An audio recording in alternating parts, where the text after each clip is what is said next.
All right, welcome back to the Gut Check Project. This is now episode number 25 with your host, Dr. Kenneth Brown. I'm Eric Rieger, and Ken, today we got an awesome guest. Michael Williams joins us. Well, like always, one of the coolest things about the Gut Check Project is that we check our ego at the door, and once again, we brought in an expert, and we spent the last 2 hours being schooled on some stuff that we should have been schooled on a long time ago. Something we don't know anything about. Mike, how you doing? Pretty good. How you doing? You don't go by Mike, though, right? I go by Michael. Michael. See, that's what I did. I did it wrong. Yeah.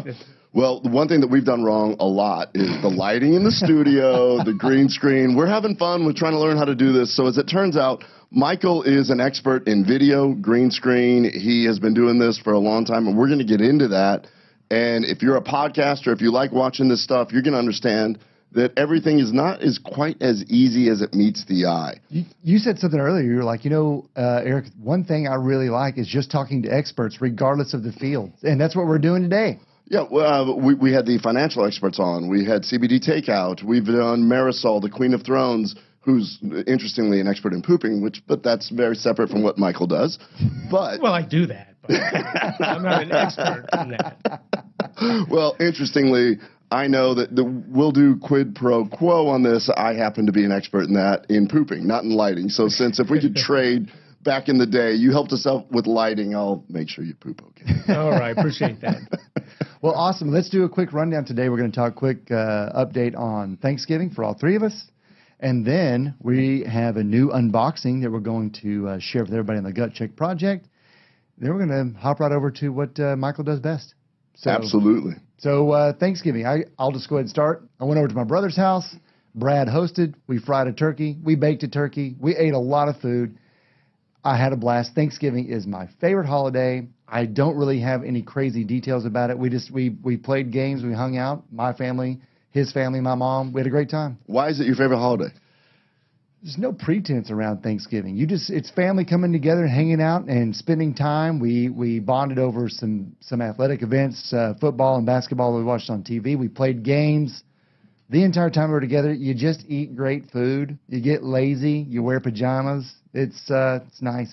You know what? You're right. It's kind of like that. Michael, how was your Thanksgiving? It was wonderful. We had our first Thanksgiving in our new house. Nice. Oh, nice. So we just bought a house in McKinney and moved in. McKinney, Peru? Yeah, McKinney, Texas. Okay. And we've been there just a couple of months, and we had 4 of our kids there. So 4 of 6, right? 4 of the 6, yes. We have 4 of 6. One on either coast, New York in Brooklyn, and the other one in Burbank in California. And they couldn't make it, but they're going to be here for Christmas. Nice, so, nice. We ate all the turkey and the green bean casserole and lots of sweets, and then afterwards retired to the backyard with a single malt scotch and a cigar. So, oh, that sounds awesome. And it's the only holiday that it's really you're expected to watch football, so it was kind of fun. Brown? Well, I decided to not be quite as this particular Thanksgiving. I decided that it was my time to take the family on vacation. And so we went to, my wife's from Puerto Rico, and we went to Puerto Rico, but I chose at almost 50 to decide to pick up a new sport, which is surfing, because I've seen Point Break and, a lot of other surfing movies. Right. And as it turns out, it's hard. Yeah. Oh, man. But it's so rewarding now. So cool. So I took the family to Puerto Rico for a week, and it was really cool. Sat on a beach, made some good friends with some Virginia people that were sharing the house with us. And it was exactly what Thanksgiving's supposed to be, which is be with family, have some fun. It was not relaxing like watching football, but it was relaxing like drifting in the ocean. So It was super cool. And I hope that everybody out there had a great Thanksgiving as well. Yeah, I hope so too. Hey, let's get to it. You want to get to the unboxing? All right, so let's talk about the unboxing. So why don't you hold up the box? Let's do it. So we're having some great feedback. What we've been learning, so in my clinical practice, I know that there are certain supplements that can change people's lives. And one of the biggest frustrations that people have is that they don't understand what to take. Well, we took it upon ourselves to vet certain science-backed supplements which have certificate of analysis so that I know what affects people. So every time somebody comes into my office, they go, oh, I've been taking this and nothing happened. What have you been taking? Well, let me give you the brand that I've researched, and then they start seeing some changes in their life. So what we want to do is change the landscape of our community so that people become healthier. So every month, somebody can get a box called the KBMD Health Box, which is comes with a little love letter and explains everything just like this. And what we want to do is offer products that can change your life. So, Michael, for you, what we're going to do is explain what this box is. Okay. And what this does is we want to make sure that certain things protect your gut, help your brain, help you sleep better. And if I can get those 3 things done, you're going to be a better person. You're going to be able to light crazy studios. You're going to be able to do your movies and all that stuff, that next level stuff. So Eric's going to go through each product this month. This is just this month's unboxing. So first product. No mystery, Atron Teal. We talk a lot about it. Atron Teal. So we talk a lot about Atron Teal. A sponsor of the show, Atron Teal is my baby. We developed this specifically for one of the only products which has been proven to help with bloating. But not only that, the polyphenols in it help with anti-aging and anti-inflammatory processes. So we know that everybody needs to be on this. You're going to be seeing a lot of information about this, about these molecules in the future. We're cutting edge on this. Super proud to have this in the box. Retail price is $40, $39.95. Save a lot. And the cool thing about that letter is you get to see how much you Yeah, so basically what we're getting at here is that the total cost of this box is about $270, and you get this sent to your house every month, worry-free, at a fraction of the cost of $147. Awesome. Also, another core product, Megaspore Probiotic. So Megaspore Probiotics. So this is very confusing for people. Everybody comes up and asks me, and they go, hey, I'm on a probiotic. Which one should I be on? I'm going to tell you one to be on, a spore-based biotic. And what that means is that the probiotics, almost all of them get destroyed in our digestive tract. Right. Because everybody says, oh, they're good for me, but they really never make it to where they should be. We met Kiran Krishnan, who is the CEO and scientist behind this. We actually did a whole podcast with him. If you want to geek out and look at this, super cool stuff. But spore-based biotics plus Atron Teal are synergistic, and they actually help diversify your bacteria. Brilliant, dude. Next one is upgraded nano magnesium. Oh, my goodness. All right, so nano magnesium. A lot of people don't realize that we are actually deficient in magnesium, and it's needed for cellular health. The reason why I love magnesium is because the nano encapsulated here crosses the blood-brain barrier, calms your brain, and actually helps replace your cellular magnesium, but helps you calm down in your brain, so it's used also to sort of wind down at the end of the day. Next one, really cool looking bottle. This is the Zen Blend. So, Zen Blend. Zen Blend is a fantastic blend of scientifically proven mushrooms to help do exactly to augment what the magnesium is doing. Reishi, Cordopsis, and a few other natural cacao is in this Zen Blend. That helps you wind down at the end of the day. And a recent Joe Rogan episode where he had, what's his name? The mushroom expert? Paul Stamets. Paul Stamets was talking about these specific mushrooms and how we all need to be on this for mental health and neuroregeneration. That's a brilliant episode. This combination alone is absolutely insane because I'm on it, my kids are on it, everybody's on it. This actually helps you calm down, deal with the world, help your gut already, and you start regrowing neuroregenerative processes. Next one, turmeric and ginger. Turmeric and ginger. We know that turmeric has been a staple of a lot of functional medicine people. People take turmeric all the time. What's unique about the Omega Organics brand that we made a deal with here is that it has ginger, amla, and a few other ingredients that actually work to increase your nitric oxide, which vasodilates and allows you to absorb the turmeric. The ginger allows gastric movement of this, and the amla has been shown to actually improve insulin sensitivity. So no joke, we actually found a company, and every one of these companies, we've talked to their CEOs, we've looked at their certificate of analysis, and we know that it's backed by science. If I'm going to take something like this, I'm going to help my insulin sensitivity. I'm going to make sure it gets absorbed. So that's one of my favorite versions of that. I mean, if you're an athlete, this is looking like a pretty solid box. Yeah. Or if you're type 1 diabetic like I am, that looks awesome. Holy cow, absolutely. You're type 1 diabetic? Type 1 diabetic for almost 40 years. Yo, you're doing a great job of controlling your insulin because, or your sugar, I'm sorry, because type 1 diabetes is a tough disease, autoimmune disease, where these products, we are now seeing that autoimmune disease starts in the gut.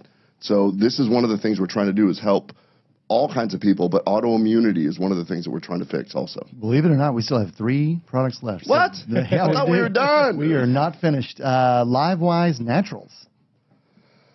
All right, so LiveWise Naturals, this is interesting because it's something that I really have not thought about until my practice. Almost everyone I check is vitamin D deficient. And now we figured out that being vitamin D deficient is related to coronary vascular disease, dementia, and autoimmune disease. Yeah. Yep. So all my Crohn's and colitis patients, all my ulcerative colitis patients, I always check vitamin D, and I always make sure that we're up on that. And the reason why is because we live in a society now where we put sunscreen on everything. We are indoors. We've got fake lighting going on right now, and we probably just don't get enough sun.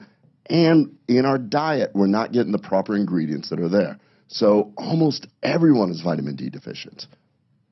The next one, I believe, is straight from New Zealand, the Balm of Gilead Manuka Honey Stick. All right, so this is the one I've been waiting for, and here's why. All right, so Manuka honey has many medicinal properties, but I put this in the box this month because we're heading into the winter months. You can see on my lips, I am chapped. So I've been waiting for this one so I can do the rest of the show because... He's applying it to his lips right now? I'm applying it to my lips right now because Manuka honey, this is straight out of New Zealand, and you'll never be able to find something like this here that actually has real stuff. Remember, when you get on and you start looking at Walmart and cheap things, you get what you pay for, bottom line. Like lighting. And green screen effects and whatever, you know. And the cool thing is, if you order from us and get a KBMD health box, every single stick of Manuka honey is applied to Dr. Brown's lips first. Yes. Oh, that is my signature. It's like, welcome, pack this one up. That is not true. That is not true. You get a fresh Manuka honey.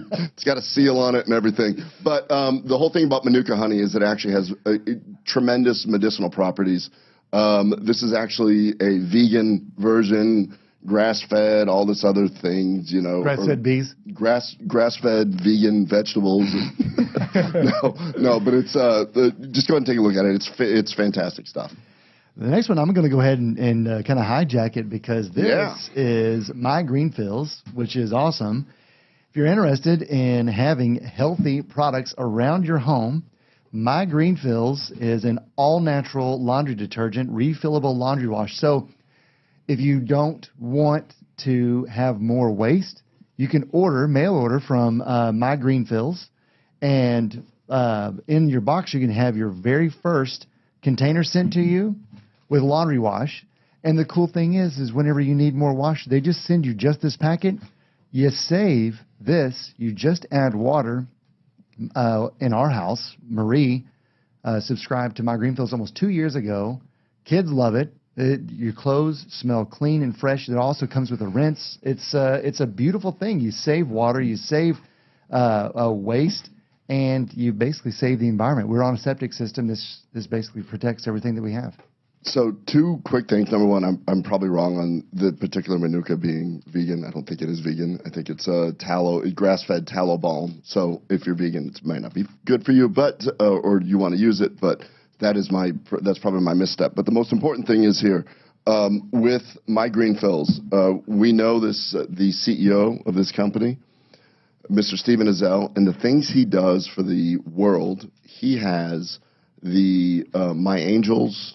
What is that? The guy, Stephen, I apologize if I screw up the name, but essentially he uses proceeds from this company and 2 others that he runs. And what they do is they take some of their money. They have a charitable arm, and they specifically go out and find women who've been victims of the slave trade.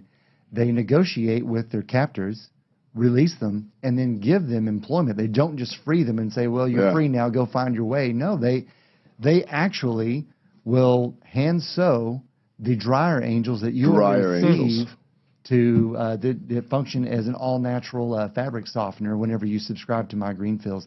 It's a beautiful program. Stephen is a huge philanthropist. And he started his whole business when he had nothing, with knowing that the first 10% of everything that he earned would be going to charity.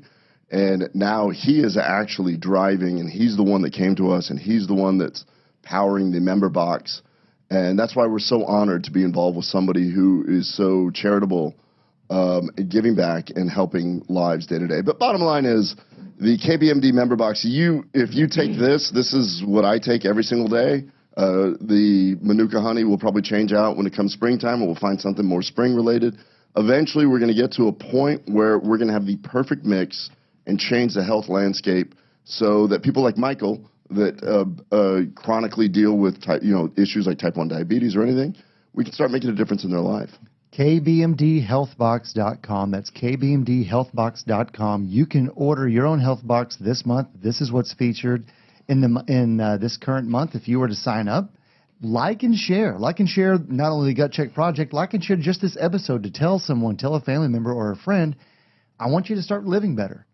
Check out what this box is about. Save some money. It's delivered to your home. You don't have to think about it. Everything's been vetted by a physician, you, Dr. Brown. And essentially, let's start off the year 2020 on the right foot. And we got one last little bonus with that. If you become a member of this, one other thing that I think makes a huge difference in people's lives is CBD oil. Yes, it does. Or full spectrum hemp.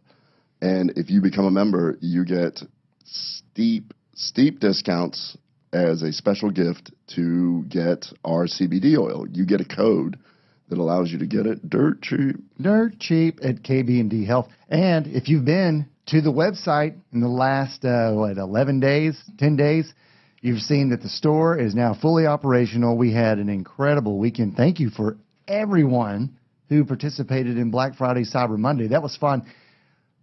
Are we going to stop with discounts there? I don't think so. I mean, we don't want cost to be a barrier to entry for people to have quality CBD. So one of the things that we want to do in our mission is not to just say, the whole reason for having this box is so that we can get these quality products out at an affordable level. We just want to change lives. I want to be like Steven Azell, and I want to make a difference in the world. That's the primary goal here. And I believe that we are all endocannabinoid deficient. And next week when we talk, I'm going to get way into this FDA statement where they're saying we don't know if CBD is safe. We don't know this and that. I've got all the data on this, and it's really fascinating. It may even be a 2-part show, but that's going into that. So keep in mind that everyone probably needs some CBD. We're going to give you the best quality CBD at the best price, actually at a fraction of the price. Right. And all of these things delivered to your home so that we can bring health to your home. Awesome. That's the first part of the show. Now, the coolest part, our guest. Our guest, again, this is Michael Williams. Now, Michael, you told me before we got started you have your own company called Creative Echo, correct? I do. Based in McKinney, Texas? Based in McKinney. So tell us a little bit about it.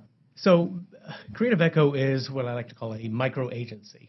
So I've been in video production for quite a while. Let me get this mic in the right place. Usually I'll have a wireless lav or something. He's a video guy. I'm a video guy. I'm not a radio guy. I'm not used to swallowing a mic. But, it's radio. But why do I feel like you just started the show with, I came down here to your really rinky-dink little place. So... yeah, I was sitting there working on the Star Wars set, and somehow I ended up here because I took a wrong turn. Not quite. I like your car battery lights. So you guys called me to come down to kind of do some consulting because I do video production. I've been doing it about 30 years, and back 16 millimeter, 3/4, all the way through the digital age, and now finally file-based digital. So worked as a graphics operator for live news, hated that, can't type, and then became what I call a paint monkey. I started doing paint graphics and animation on a Dubner paint system, which is eons old, and then got my first Mac in 1988, I think it was. Oh, the big deep one. Yeah, it was a 2X, and actually was doing non-compressed video in and out of the Mac in 1988. frame by frame, but it was non-compressed. Is that still floppy disk? I'm just asking. It did have a floppy disk. Okay. Yeah, the 3.5 floppies. And, SCSI 2, loud, chattery thing. And then hooked up to a regular tape deck, broadcast tape deck, and would go out frame by frame by frame by frame. And I was outputting animation from agencies, all over the U.S., getting them to tape, sending them their videotape so they could go into video production or post-production and actually cut their animation into their spot or whatever they were doing. Sure. So, did that for a while and then started my company when I got that Mac. I was in post-production at the time, doing the paint work. Can I back you up a little bit here? Sure. Were you educated in this at that time? Or yeah, I actually have a Bachelor of Fine Arts in video and film production. And so they actually had that degree where you were being taught on the Mac and all that? We didn't have Mac. I mean, the Lisa was out when I was in college, but we did. They were dedicated systems, and weren't very good. But what is the Lisa? I mean, I feel like Lisa is like one of the first production Macs that hit the market. Okay. And then you got the Mac Classic, the big square box, and then the 2X. Was about this big, about that tall, heavy as a boat anchor, and I had a 1 gigabyte hard drive, and my system had 8 megabytes of RAM. So that was awesome back then. Oh, just slow. Yep. Yeah, but I mean, I'm sure then it was fast. And then it was state of the art. There was only a couple of these in the country, with a new Vista card in it and being able to pull in component video, non-compressed. So it was a lot of fun. And so I've been in production for quite a while, and now I have the what I call the micro agency because I've been giving away creative. I'm a creative at heart. I'm technical by necessity, but I have a, dichotomy. Every morning I wake up and which brain's going to win, the creative side, the left or the right side, and I can set up, run anything technically, just about any piece of equipment in production, and then get on the other side of the camera and then produce something fun and creative and, meaningful that, tells a story. So when you're doing the productive side, does the creative side start kicking in where you go, I see where this is going to end up? Oh, and without a doubt. I mean, you never lose sight of the creative, the creative vision. And you just technically want to learn how to augment that vision and make it better, and tell the story better. No reason to do effects if it's not telling the story, if it's not helping tell the story. So it's like you're a director of a movie every single time you do any ad roll, anything. Pretty much. Sorry, I didn't mean to pop that there, but so I will step in as a producer, a director. I'll get behind the camera as a director of photography, and then I'll pull the footage into Avid. And I've been on Avid for about 30 years and do all of my cutting, and then do some of the compositing there, or jump into After Effects, do some multi-layer compositing, and turn it out, do the audio design, and push it out and code it, and away we go. So that's on the production side of things. I do a lot of live streaming where we'll go into corporate places and we'll set up a multi-camera and live switch with video rolls, audio, stingers and music. I mean, a full production, and we'll live switch it and away we go. So you said that you had, if I understood you correctly, back when you were in the early stages of before you started Creative Echo, you said you did live news? I worked at Fox News. That's where I was first hired out of college. Was it Channel 4 then? It was actually down in Houston. Oh, down in Houston. Okay. I want to say Channel 26. Okay.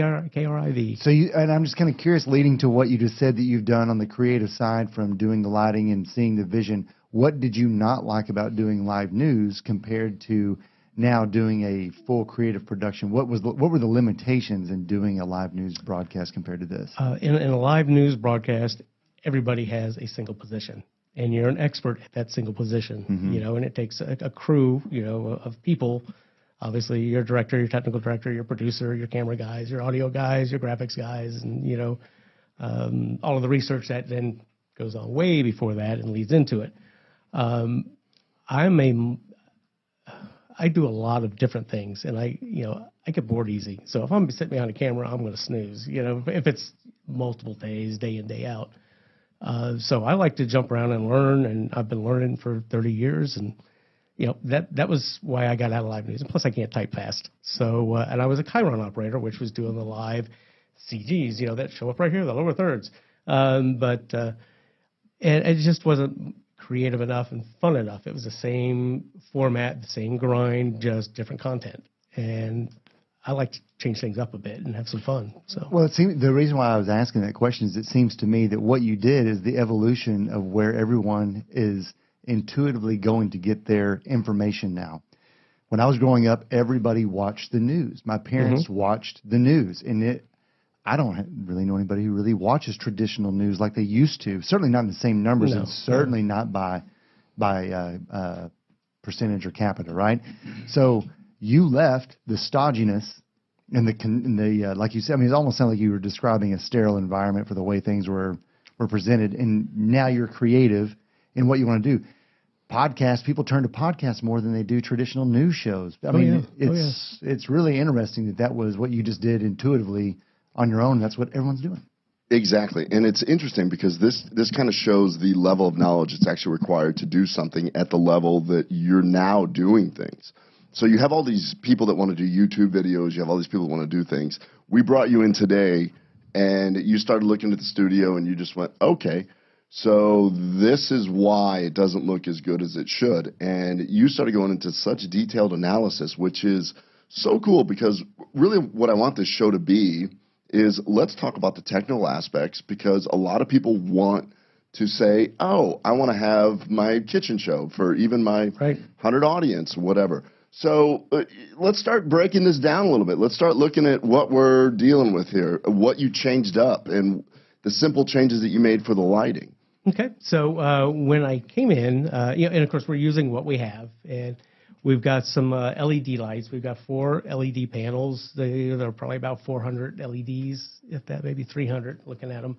LEDs per unit. So before we get into that, let's just back up a little bit. Remember, Eric and I, we came from Spoonie Studio that was all set up, and we had so much fun doing that, and we got such great feedback from everybody. We're like, let's just keep going. But it's been Eric and I trying to do this, and I went, you know what? Maybe we should bring in somebody like Michael who actually kind of knows this. So he came in and looked at what we have, and okay, the greatest thing you said was, let's work with what you got. Right. I mean, anybody can set up a studio. You know, if you got a budget and you got a real budget, you can get real lights, real cameras. You guys have great mics, obviously, but on a budget, you can still set up a pretty professional looking studio. If you don't have the money, the $150 per light for the LEDs, you can go to Home Depot, get a painter's lighting kit, the little aluminum with the little clip on, and then get a compact fluorescent daylight. That's the keys. You want it to be the same color temperature in 56K or daylight is what you want. Otherwise, you're going to look orange, and unless you balance to that. But you get one of those bulbs, the brightest one they have, you put it in there, get 2 or 3 of those, light it up, and you can do that for $30-$40, And if I'm somebody that is starting out with my podcast, or I want to be a YouTuber and I want to describe something, I can go to Home Depot, and you're saying, say that one more time, at 56K. So what you want to look for is, 56K is 5,600 degrees Kelvin, which is the light temperature at which sunlight is, roughly. Shade is a little bit lower. And then you go all the way down to the old school, the amber-looking lights, your mom and dad's lights as they're watching the news on live TV. Nobody's using it, but those are, either tungsten or incandescent, but it burns at a much lower temperature and it's warmer. Sure. The brighter the light, the more blue or white it is. So, and you can produce in any light temperature as long as they're all the same. If you mix it up, then one half's going to look orange or red, one part's going to be blue. Like if we set up in here in tungsten and we open the window, blue light's going to come in. But the interesting thing that he did, I mean, you gave us credit for thinking about backlighting. That's pretty much where mine and your guessing knowledge stopped. And then immediately you started drawing diagrams about how you're going to make light angles cross each other to even out. Right. And so the issue we had here is one of real estate. It's space. Sure. We don't have the space that we need to, create a nice, piece of truss or something to hang our lights evenly at the same distance from the green screen, from the background. So we had to go to our corners and then light across, and to get it as flat as possible so that the green goes away and whatever you want goes there. So we cross the lights and it evens it out a little bit. And there's still some hot spots. We spent maybe less than an hour, coming in and looking around and say, okay, let's make this work. And, it looks pretty good. There's a couple little hot spots, but for the most part, that green will key out in one click, and you put whatever you want back there. It's pretty sweet. It's really cool, and I think it's pretty sweet when he came in and said, all right, so where'd you guys train at? I'm like, I'm a butt doctor. He's a CRNA. And he goes, oh, boy. He calls his wife, says, honey, I'm going to be a little later than I thought. As long as I'm not sore when I leave here, we're good. Why this field? My wife asks me that every day because it is not a 9-to-5 job. We get up at the crack of dawn. We drive to location, we set up, and we bring a truckload of stuff to set up. And then we film all day. And, of course, golden hour is, the hour right after sunrise and, the hour right before sunset. That's the best lighting if you're shooting outside. So we're shooting from, dawn to dusk. And then we got to break everything down and pack it up and drive back. So not a 9-to-5. My wife's like, couldn't you just be a dentist or a CPA or something and stay home? And, I don't think. Yeah, I think there's dentists and CPAs going, that's pretty much my job also. Yeah. So, but it does. I'm trying to think of jobs now that are just, CRNA. That's it. That's the one job. Is not anything like what you're describing. But it's a lot of fun. And I tell people, whenever they ask, why do you do this? Like, I haven't worked a day in my life. I have so much fun. I love what I do. It's different every day. The topics are different. I'm learning about, gut check and, Nice. And it's important to me being a type 1 diabetic. It's like everything is based on metabolism and, you can't metabolize anything if your gut's not working right. So, it's, or I go hang out of a helicopter and film, do air to air filming or climb up 200 feet on a tower and 200 feet out on a, big crane and then clip in. You're not scared of heights? No, not at all. I'm kind of an adrenaline junkie. And then clip in and lean back with a camera and film the guy talking to me who's out on the... That would be fun. That was a lot of fun. And I never know what I'm going to be filming. So you actually... you don't actually carry the cameras and stuff. Are you directing it? Are you? It depends. Are you the Don Wall guy that hung out on that Netflix thing and sat there and... I actually, I can't sit idle. Crew, I drive them crazy because I hire crew and then I go do it. And, but it's like you're hiring them to come watch you. I always admired the people that got the camera shot more than the person doing it. You watch Bear Grylls do his stuff. And he's like, I'm just going to climb this tree. And you're just like, there's somebody up there already filming you. That's climbed up with a camera on his back. Yeah. Or they're doing the terrain down a steep mountain where there's snow skiing, and you got a guy going like this. I'm like, there's somebody else that doesn't even have poles. Right. All the way down. Exactly. The real hero to everything is the person that gets the shot. Yeah, definitely cameramen are, the unsung heroes of production. The guy gets into the bottom of the run, and he's posing, and you look at the camera guy, he's missing a leg. But he's got a shot. He's got a stable shot. I love you. But, like I said, I started out as a graphics operator. I thought I wanted to be, a digital artist, wanted to be an artist of some sort. And when I went into college, I didn't want to be a starving artist, so I got a technical background. And then started editing. And fell in love with editing because that's where the story is really told. You can have horrible footage and a great editor and come out with something that's pretty darn good. And you can have great footage and a horrible editor and it comes out like crap. That is no joke. So the editing, I downloaded Final Cut Pro 10, to try and do some stuff whenever we're working with KBS. But, and with zero training, and oh my gosh, like all things, it's so frustrating, and you just get immediate humility. Anytime that I try and do anything that somebody else is really good at, and you're like, oh, wow, I know one. I can do a rectal really good, but beyond that, I don't know. Yeah, well, I mean, it gives you tired head. You look at it, and then after a while, you get frustrated because it's not nearly as intuitive as you want it to be. Right. And then, not right away, anyway. I mean, there is a deep learning curve on any editing software. Yeah, it's gotten so much easier than it was in the past. The way you're talking about it with the equipment you were using and what they were able to do. I was thinking about this when you were saying that. I'm thinking of movies now that I watch where I was like, wow, those graphic effects kind of suck. and you realize they're pretty amazing for the equipment that they had. Oh yeah, a lot of those were done optically, with film up until 2000s. Digital was there, but not for film quality. And to do, you could get on a Flame or Fire, discrete logic, big system, the size of a refrigerator, the computer is an Onyx, and get on and still have to go out frame by frame to get out 2K images. Now we take it off a micro SD card, drop it in, and away we go. A lot has changed, and it's got a lot higher resolution and a lot smaller form factor. So it makes your creative vision easier to maintain and keep focused on instead of having to worry about too much of the gear. You remember Terminator? Oh yeah, that was a huge fan favorite for my friends and I growing up, was Terminator 1. And then when finally Terminator 2 came out with the T-1000, it became liquid it was all mercury. animated, yeah. Yeah, but I mean, I didn't even know what to think. I remember seeing that and looking back at Terminator 1 saying, I love Terminator 1, but I don't know what this is, and this is amazing. That is a great question. So as somebody who's an expert that has been from the beginning, and you continue to evolve, which is also very fascinating to me, because I would think that a lot of your people that were doing it with you back in the day have probably gone on to different fields. You're probably one of the few people that has stuck with the industry for 30 years and grown with the technology. Yeah, there's more of us than you might think, but a lot of people will move on or just move into something different.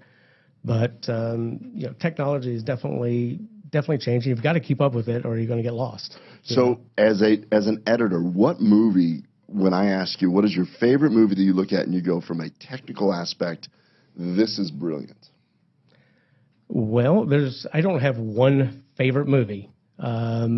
But I mean, there are several. If you want to go back to one of the classics, Citizen Kane. I mean, look at the editing they did, the opening scene where they pushed through a window. How the heck did they do that back then? It's like, there's some music videos out there that are single shots, no editing, just a single shot. But the whole time, really? The whole time, yeah. I think it was Madonna was the first one to do that, and of course, Guy Ritchie. Oh, that's right. Was, her beau at the time, and so he was doing some cutting edge stuff. But I don't know. Don't quote me that he actually directed that, but I would assume so. But what was the movie? I'm sorry to interrupt, but what was the movie that had? Was it The Birdman or something that was like notorious for being? It had something special about the way that they filmed it. Michael Keaton. Michael Keaton.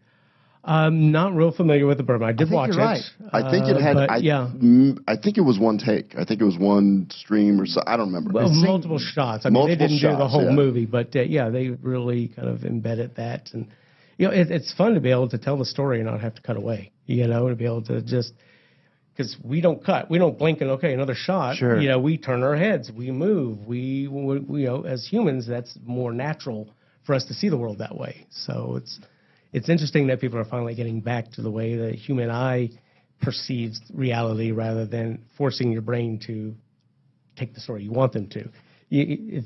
So you're cutting away to something you want them to see rather than turning and showing them, the way you would normally turn with your head or something like that. Well, what's also fascinating about this is because of the YouTube phenomenon, the non-commercialized, the non-perfected type videos, like our podcast. Yeah. Well, they can be more authentic. They're much more authentic. They're raw. They're real, and they're not overproduced. Which you can overproduce things very easily. Okay, so that brings up a different point. So with your production company, you probably run into all different types of different requests from customers of all different ilks. High-end corporate, low-end, hey, I just want to make a quick video. Is it hard to explain to the over-corporatized customer, hey, you really need to inject some personality here? Whether or not they take your advice could be a completely different situation, but do you find that that's difficult to do, even in today's world where that seems to be what people are grabbing onto? Without a doubt. And it's all based on their personality. And it's not something they do all the time. They're not a TV personality. Yeah. They're not a radio personality.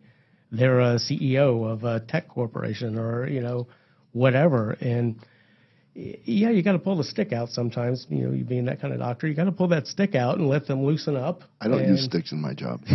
For everybody listening, please don't worry that I'm going to use a stick. Well, you pull it out, let them loosen up a little bit. That's it never loosens anybody up. When you go to sleep, we're going to beat your ass. But you got to get them loosened up, and you got to get them to forget about the camera and the environment, and then just talk to them. I have CEOs will come in, they'll have a script, and they're ready to just regurgitate that script. I'm like, okay, let's read through it. And I'm like, do you know teleprompter? Have you ever used?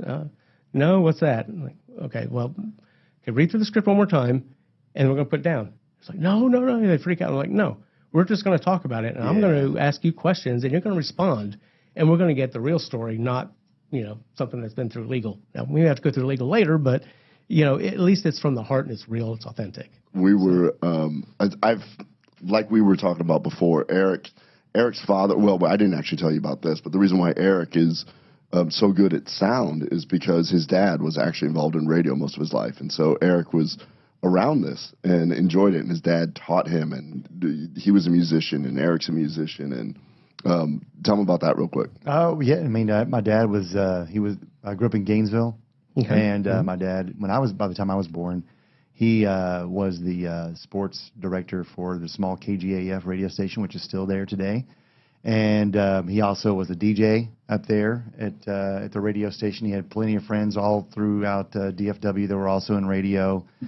Dad played, he self-taught piano, drums, bass guitar, and he was a true audiophile without ever using the word. I mean, he just loved it. And so whenever he would toy around and tinker with stuff and mix with sounds, I just thought it was cool. Didn't have any idea I was getting an education on it. And then within this opportunity presented itself, and it was a lot of fun. So when you say things that you've never really worked a day in your life, playing around with stuff like this to me is just, it's fun. It's people that say like the tinker. This is just and I get to do it, just about every day. It is a lot of fun. Now, and there's a lot of hard work that goes with it. All of us are not working, but one of us is getting paid. That's right. As consultant, not talent. I am not on-air talent, that's for sure. But so technology has really enabled anybody to kind of pick up a camera and do a webcast, a podcast, or even cut it and don't do it live. You can post it later. So we've got a lot of different experts that Ken and I have talked to help us both with the podcast and in a whole bunch of other different facets. But one of the people that helps us with this show now, of course, there's Ron Phillips, who's been on the show before, and then Paul Rogers is the guy that helps us cut and basically create promos and all the stuff that we're not any good at. And Paul does a fantastic job. He's really been helping give us some different guidance on how to move through topics, and sometimes we don't stick to it all the way, but we're trying to. And but Paul is actually helping put together a package for a small city in North Texas to help record and transmit their city council meetings. They were ready to throw down something like $100,000 on equipment, and Paul's like, okay, you could also save $90,000 of it and let me help you with that. And it's amazing because you're right. The technology really is not that inaccessible anymore. Oh, no, not at all. And it's crazy because people just want to spend the money thinking they're getting the best and brightest, but it doesn't require that. So if I am I'm an up-and-coming YouTuber, because I saw this fantastic stat where it's like Generation Y, like 30% of the kids want to be YouTubers as their job. They want to be YouTube famous, or they want to be YouTube famous, Snapchat famous, or it's whatever the flavor of the week. Snapchat's, I guess, waning a little bit, but TikTok or whatever. TikTok is whatever you want all to do. The rage now, which is just musically rehashed, I think. But so it's fascinating because Eric's kids, Gage and Mac, actually were taking classes during high school on Final Cut Pro, which is what the class that his high school chose to do, and so now kids are coming out and they're learning this kind of thing. So as an expert, seeing all of it, I'm a dad. My kid is graduating. They've kind of done pretty well with playing around with different things. I want to give them a graduation present, which would be an audio and video package. Let's say less than $2,000. What would you do? You know, So yeah. are you counting the laptop in that, or No. Okay, They've already got a laptop. They already got a laptop and something fairly recent. Yeah, this is just so that you can sit there. Like I'm thinking of Gage. I mean, I'm thinking of Gage, who was off to college. He's done a great job. They've got their the floaty thing. What's the floaty thing? The the drone. Drone. Yeah. Yep. So they've got a floaty thing would be a balloon. But, yeah. In my generation, anything that got off the ground was a floaty thing. Look at that floaty thing flying. That's a fly, Dad. It floats. Defies gravity. Anything that defies gravity is a floaty thing. Whether you're a drone or a fly or I throw a rock, they're all the same. So if I'm going to sit there and give a graduation present, and we got Christmas coming up, and you say, listen, my child's really into this. They're kind of doing some small YouTube videos and stuff like that. What would I give them? Like, as a package gift? And I know I'm putting you on the spot here, but like if you gave it to your children. I would get a good either a DSLR or the new mirrorless digital cameras are awesome, and make sure you can change out the lens, and that way you can grow into it. My personal favorite. I go popping again. My personal favorite. Pops never actually show up, so don't worry about it. So my personal favorite would be at this point in time a Canon 5D, but that's more expensive. The body on that's $3,000. Oh. But you can get some. I mean, they shot House, several episodes of House, Really? with the Canon 5D, and you can put them in places that you can't put the other cameras, the big Aries or the. Oh, that makes sense. Yeah. So that you've got this, you can come in here. And it's just a great format. Of course, I'm a Canon guy. I've always loved Canon more so than Sony, but Sony makes a great product. So does Panasonic. I've got a Panasonic camera that I use for ENG production. But get something that, if you can, has an interchangeable lens, DSLR type, and they're going to be coming cheaper because the mirrorless are out. And so, maybe a wide angle or a fixed 50 lens. And my favorite lens on the 5D is my 70-200 L series. Beautiful lens. You get that nice soft depth of field. Gorgeous lens, but again, that's a more expensive lens. No. Fortunately, we're sponsored by all these products you're talking about. Yes. So just to recap, I would get, the best DSLR you can afford with, a decent lens, and you can get one that is wide enough that has a zoom a little bit, so you can zoom in and get different focal lengths. Okay. A good microphone. And you could get. So when you say good microphone, attached to the camera, or you mean a lapel mic? Depending on what they're doing, for a podcast, these are great studio mics. If you're out in the field, you might want to get a wireless lav, or a wired, a boom mic or shotgun mic. You use different mics for different environments for different reasons. But just get Rode makes a great cheap mic that will hit on the hot shoe. Plug right in the mini, and it's not bad. It's a shotgun mic right on top of the camera. Very, very affordable. And then, maybe a light kit. Depending on what they're doing, they may not need it. But, lights, it's all reflecting light. You don't have light, it's going to reflect nothing, and you're not going to see anything but black. So you got to have enough light. And as we found out earlier, that was your issue with your green screens earlier, is that you didn't have enough light on the green, and there wasn't enough, chroma difference.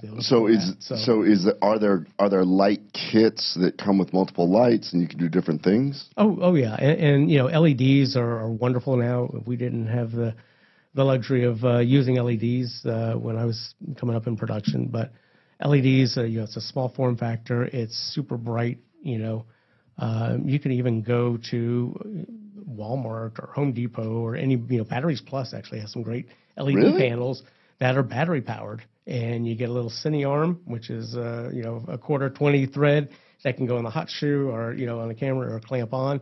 And you can put the light up here and you got a run and gun light very affordably. Even that is so cool, because if the number of lights that we have in here right now, to get this amount of light back 20 years ago, we would be sweating. Yes.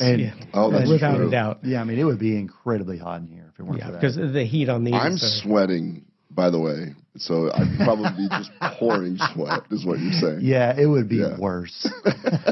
So you know, I refuse to, like, you know, everybody raise your hand. I'm like, no, No way. No. Well, And then, wait, final thing. So now, okay, so as a dad, graduation gift is the expensive camera. You talk to the uncle that says, look, this is kind of the theme we're going with. He's graduating. Why don't you do the lights? Why don't, you know, Aunt Karen, you do the mic? And then what are we going to do to video edit it? so there are some good softwares out there. You can get some cheap, you know, almost free software out there. Some of the, you know, but you get what you pay for. Probably, I would say the best bang for the buck, because you get a whole suite, would be the you know, Creative Cloud. You know, just do the Adobe suite, get the production bundle, so that you get Premiere Pro, which is a great editing software. You get After Effects, you get Photoshop, you get Illustrator. I mean, depending on how much you want to pay per month, you can get the whole, you know, suite and do whatever you want.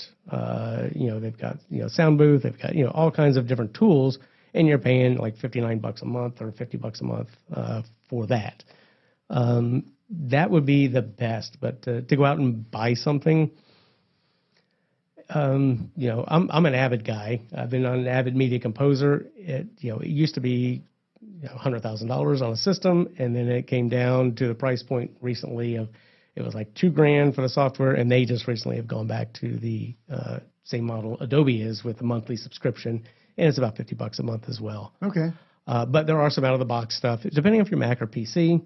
But the main thing you want to look for, you know, is your edit interface. You don't want to think about what you're doing. You want to cut a story and just kind of have it be, you know, just very natural. You know, the whole way that the layout is, the way, you know, so Premiere lets you, you know, change your edit desktop. You know, Avid lets you change your edit desktop.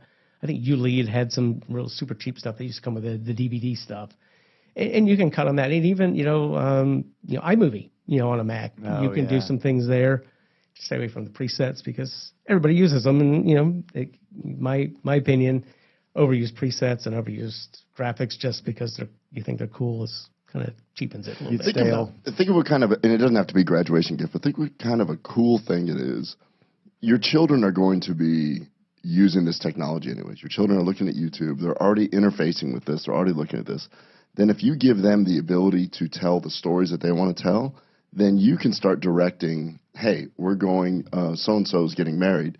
Why don't you just go ahead and bring your iPhone and just cut some film, and then you can edit it, and you have the equipment. Bring your Rode mic, bring your lights. Then you can start having a documentation of whatever you want in a really cool way, because everything that I have right now is just snippets from the phone. Right. And I have all these old, I mean, I evolved very quickly when things started changing. I've got little mini cams, I got HD whatever DVDs, and I've got, as Jim Gaffigan says, it's very funny. He does a whole set on, he's like, we don't have photographs anymore. We just have hard drives. It's like, well, there's my hard drive from Disney World, and that's my wedding hard drive, and that's where we're at right now. I'm like, oh, but if you can convert things to little snippets in movies, this is the 2-minute thing, because if you're good at it and fast at it, when you give a gift like this to a family member that actually uses it, you're buying memories. Oh yeah, without a doubt. And most of us, you know, I'm probably about your age, but grew up in the era where, you know, it was either film or it was video. Well, I know we're the same age because the jokes I'm saying you're the only one laughing at. So, I mean, Christmas morning, we'd wake up and, you know, Dad would flip on the Super 8, boom, and then the lights come on, boom, and we're like blind, we're deer in the headlights, and we're like, we'll do something. I'm like, I can't see. And then you turn off light and you see spots for an hour, you know. Now, you know, it's like you can, and then you get the footage and you never use it, you never watch it. You know, it was on film, you got to develop it, and it sat in a metal can for years, and which is our family. And recently, well, that was probably about 5 years ago, maybe 10 years ago, digitized everything for my parents' 50th. And cut it all together and cut it to music, and, you know, did one, you know, a little segment for each of my siblings and for myself, and then you started with my parents, and then, you know, went through the whole family and all the way through their, you know, from literally black and white, shot in the 50s on film, all the way through, digital, almost digital. Like I say, awesome. he was on That's cool. high 8, and it was fun. It was a lot of fun. Took forever. Never discount how long it will take to edit, especially a project like that. Oh my goodness! Trust me, that's the thing. That's why learning how to edit anything in a rapid way is the key. When you sit there and talk about the equipment, when you sit there and say the lighting and everything, that's what everybody focuses on. When everything shuts down and it's on your computer and you start looking at it, Eric has watched me, and Paul will laugh at this, who's helped me through this. I didn't realize that there's a lag when it comes to the way that we're recording and the audio, and I will sit here for an hour and try and move a soundbite a millisecond so it matches, so it doesn't look like an old kung fu movie. Right. Where Eric and I are talking, it's like, I'm telling you that, wow. yeah. And depending on how you record, and you're recording from your camera, and you're running it into your laptop, and running it through software, and then it's running and writing the file to your hard drive. Of course, there's going to be some latency there. It's not going to be real time. There might even be some audio drift, depending on how you're recording and how your format is set up. So this was when he first showed up and started talking like this. He's like, "Oh, I can see what's going on right here. You're gonna have a little bit of light drag over here. We need to change this and this. You're gonna have audio drift. Or you're gonna have lag." I just went different language. Yeah. It's a totally different language. You have a skill set that is unbelievable, and I love that you've kept this passion for over 30 years. You said, Mm-hmm. Yeah, for over 30 years, and I thank you so much for coming here and helping us set this up, and hopefully it'll be easier for Paul to post-edit this. And Yeah. yeah. Paul, we got some help. So we can, we set up pretty quickly, and I didn't have time to tweak, but it should be a lot better than it was. And of course, we do have some environmental issues, but space. You knew you were in trouble. And it was like, okay, where are the makeup people? Yep. Yeah, I always carry, and makeup. I mean, it's huge because if you're sweaty and shiny, I mean, nobody wants to listen to you. You look like you're shifty. So, you do. I mean, you're sweating bullets, and you're like, nobody's gonna believe. So get some corn silk, something, just a little powder, and knock down that shine. People think I'm shifty. What's the gut most check project? Is that shifty ass doctor? Be careful. But a little powder. I mean, little things like that go a long way, and they're simple and they're cheap. A little powder goes a long way. We tried that once with Eric, and it all got cut in his upper mustache here. And I'm like, Eric, you don't look like you were trying to. No, and then I inhaled and I coughed it all out. A little powder, but watch the beard. That's right. Well, Michael, thank you so much for hopping by. My pleasure. This was only our 25th episode here on Gut Check Project, but each episode I feel like we're getting stronger, and now that we've unfortunately had to try to build our own studio, we're learning. Yeah, and let's just go ahead and recap here. So what I think we learned, what I got out of this episode, number one, is that we don't know a whole lot about, there's experts in this field. But Michael, what I took away from this is that you just gave a recipe for every father or mother to say, my child likes to watch this. I now have a box that I can say, look, pull away from the computer, walk out into the world, and do it yourself. Yep. Start interacting with people again. Because that's one of the biggest things. As we automate everything and we isolate ourselves, it just leads to more and more of that depression and anxiety. And even though, even my children, they don't watch a lot of TV, but they have their YouTube people they watch. And they've turned me on to some great YouTube people that I love, some science stuff that I just geek out on. I'm like, holy cow. And then, of course, I sit there, and I don't just watch it. Lucas looks at me, and he's just like, isn't that cool? And I was like, how did he edit that? Yeah. I just look at that and go, what? How did he get that angle? How did they zoom in like that? That's crazy. Man, that's a cool point, though, too, because the technology in YouTube and these platforms aren't going anywhere. So basically what you just said and what Michael's just described on how to do it with that recipe is Okay, so if the technology is not going anywhere, how can I help my kids and my family members get back into being a human with Get this back into technology? being a human with this Right. technology. Yeah, One great that's way to do cool. it is to put a mic in front of somebody and say, Michael, tell me about yourself. That's right. Give me your story. Give me Tell your me your story. And the great thing is that they're used to being in front of a laptop and they've got this digital world. Well, they've got their little digital security blanket and a camera. That's their digital security blanket. So cool. It's so So- cool. You can sit there, give a gift to your introverted child and say, look, you're really good at this. You don't even have that. People like being on camera. Yeah. So you can take somebody and say, you're behind the camera, you're protected, ask a question. People like to tell their story. And when you start engaging like that, then you can turn that story and you can make them look like a hero after editing and go back to them and say, here you go. Yep. This is your story. You become the hero. You control what's going on. And you now have the ability to interact with people. People come to you and go, that was so cool what you did.